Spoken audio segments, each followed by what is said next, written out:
Damit ihr mal seht, was ich gerade so mache, das sind die ganzen Schrauben, Schieblehre, Öl und Bohrer.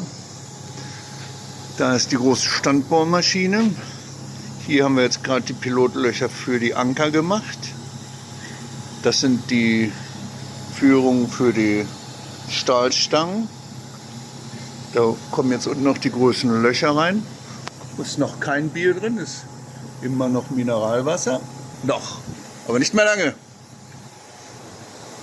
Da habe ich dann meine Gewindebohrersammlung aufgebraucht und das sind die Bodenanker für die Supports, die dann oben die Maschine halten. So ihr Lieben, wir sind jetzt fast fertig. So soll das Ganze dann hin und her fahren. Hier unten drunter wird dann eure Tischplatte liegen. Das montieren wir dann am Eingang vom Ofen. Und dann geht das ganze Stück hin und her. Ne?